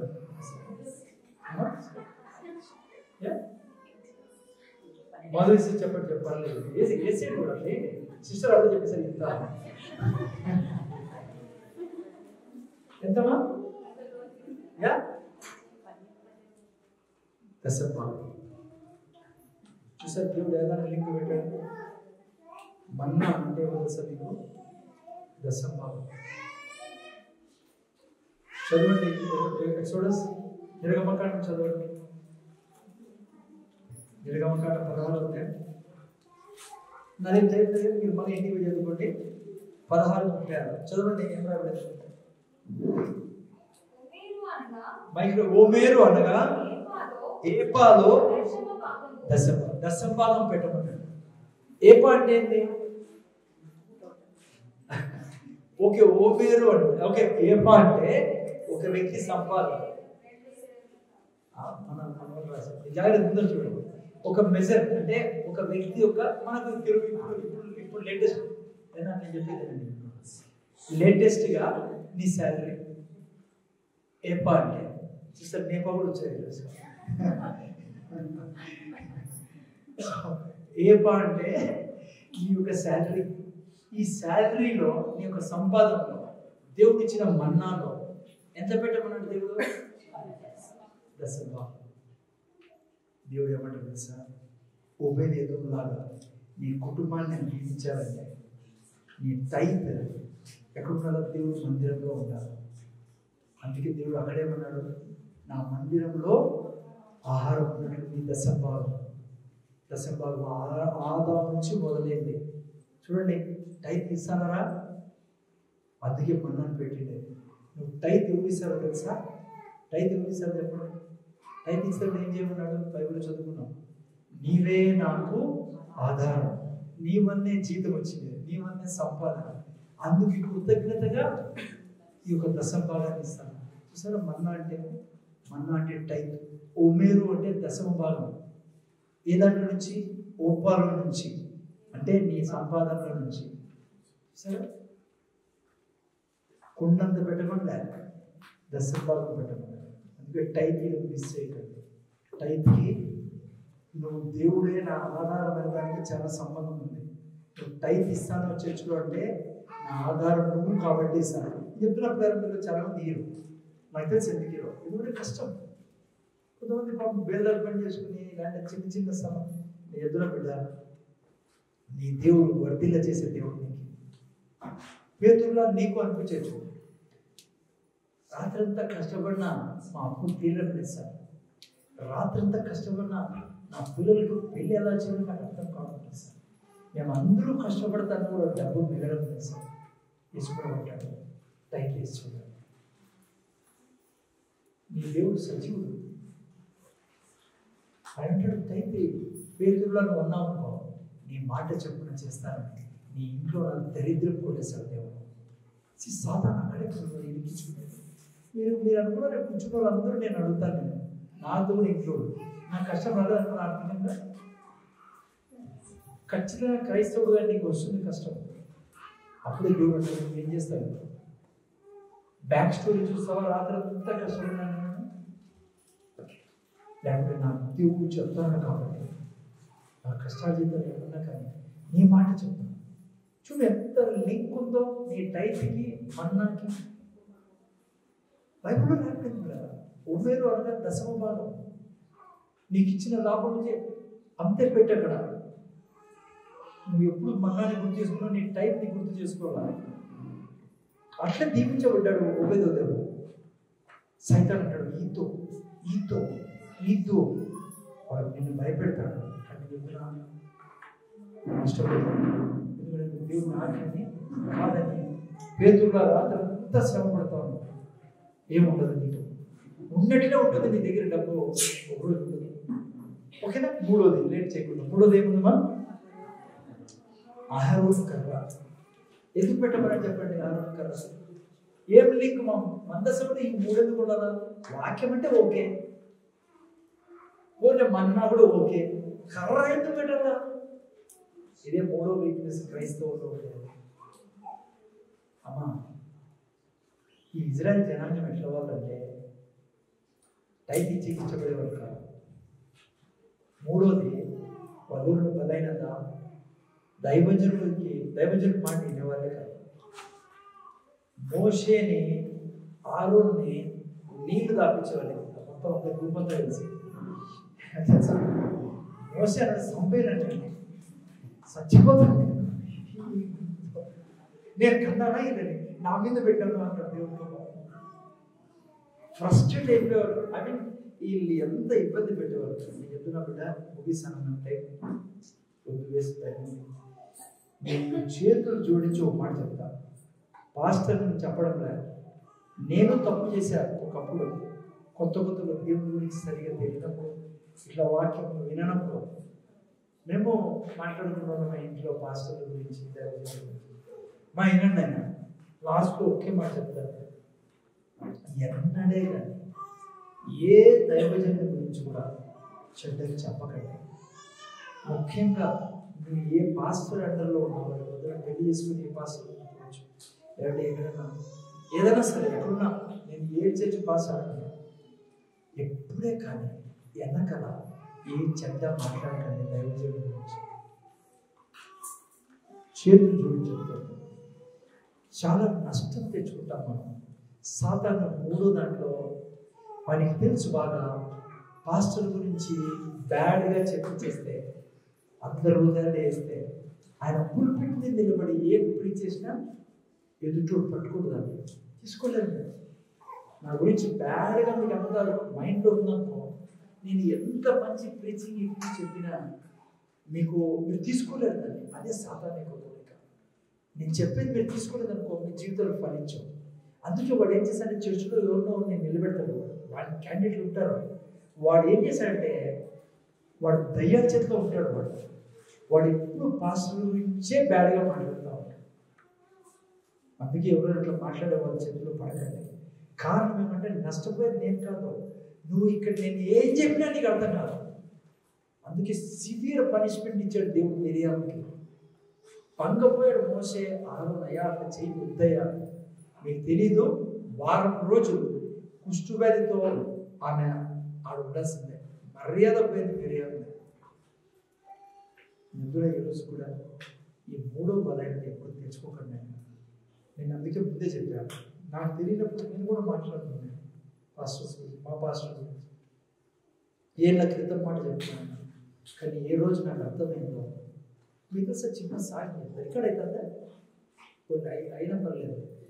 నాకు కొద్ది రోజుల క్రితం నేను భూపేష్ కన్నా బ్రదర్తో మాట్లాడతాను. కొంత చాలా కాలం భూపేష్ కన్నా మినిస్ట్రీ సక్సెస్ సక్సెస్ అవుతుంది కానీ కోరుకున్నంత జరగకుంటే దేవుడితో ఒకసారి ప్రార్థించాను. దేవుడు అన్నాడు, నువ్వు పోయి నీ పాస్టర్ దగ్గర క్షమాపణ చెప్పుకొని ఇక్కడ నుంచి ఆ పాస్టర్తో మంచిగా మాట్లాడి ఆ పాస్టర్తో రిలేషన్లో ఉంటే తప్ప నీ మినిస్ట్రీ ఫ్లోరిష్ కాదన్నాడు దేవుడు. పాస్టర్ బ్రదర్ భూపేష్ కన్నా కూడా ఒకప్పుడు సంఘంలో వెళ్ళేటప్పుడు ఆ పాస్టర్తో కొట్లాడుకునేనా కొట్లాడు ఏదో మనస్పర్ధలు వచ్చి దూరం అయిపోయిన తర్వాత ఆ పాస్టర్తో ఎప్పుడు మాట్లాడేవాడు కాదు, దూరం ఉండేవాడు. అంటే చెడ్డే చేసేవాడు, మంచిగా ఉండేవాడు. మీరు తెలుసా బ్రదరా, అతను మన కొద్ది కాలంలో మాట్లాడుతున్నాడు, నేను వెళ్ళాను బ్రదర్ పాస్టర్, సారీ చెప్తున్నాను. ఆ రోజు నుంచి నేను పాస్టర్ని నా తండ్రిగానే ఎంచుతున్నాను. నేను ఆ రోజు నుంచి అప్పుడప్పుడు మా పాస్టర్ని నేను మా ఇంటికి పిలుస్తాను, చర్చి కూడా పిలుస్తాను, మా మీటింగ్స్ పిలుస్తాను, ఆయనకి నేను కానుకిస్తాను, నేను ముందులాగే ఆయనతో ఉన్నాను అని నాతో కొన్ని నిజం ప్లాన్స్ నేను చెప్పాను కదా. కొద్ది రోజుల క్రితము ఒక ఇంట్లో భక్తిగల కుటుంబం, చాలా భక్తిగల కుటుంబం. ఎట్లాగంటే చర్చిలో ప్రతి ఒక్క దాంట్లో ఆ కుటుంబం లీడింగ్లో ఉండేదండి, ఒక సంఘంలో జరిగింది అని చెప్పాను. అయితే అంత మంచి కుటుంబం. ఒకరోజు ఒక పాస్టర్ ఆ ఇంటికి వెళ్ళాడు ఈ సంఘ కాపులతో కలిసి. వాళ్ళు చాలా బాధపడుతూ ఆ పాస్టర్ దగ్గర, కొత్త పాస్టర్ పోయినాడే భోజనానికి, ఆ పాస్టర్తో అన్నాడు, అయ్యా అంతా దేవుడు మనకి ఇచ్చాడు, ఏం తక్కువ నీ పాస్టర్ అన్నాడు. అంటే ఆ చర్చ్ పాస్టర్, మంచి కుటుంబం సార్, ప్రార్థన కోసం నాకైతే కుడుగు చెప్పినట్లే సార్, చాలా దీన్ని పొగుడుతున్నాడు. సో అంతా అయిపోయిన తర్వాత వాళ్ళు కూడా చాలా సంతోషంగా అన్నం దీన్ని బయలుదేరి వచ్చినప్పుడు, అయ్యా నా కొడుకు కోసం ప్రార్థించేమన్నారు. ఆ ఇంట్లో భోజనం పెట్టిన తర్వాత, ఏమైందమ్మా మీ కొడుకు అంటే, ఏం చెప్తాం సార్ వాడు తాగుబోతాడు. ఇంత మంచి కుటుంబంలో తాగుబోతా ఏంటి ఇది విచిత్రమైన మాట, మీ ఇంట్లో తాగుబోతున్నాడు ఏంటమ్మా అన్నాడు ఆ పోయిన దైవం. మొత్తానికి విషయం ఏమంటే కదా, సరే నాతో మాట్లాడింది మీ కొడుకుతో అంటే, అప్పుడు మంచి అప్పుడు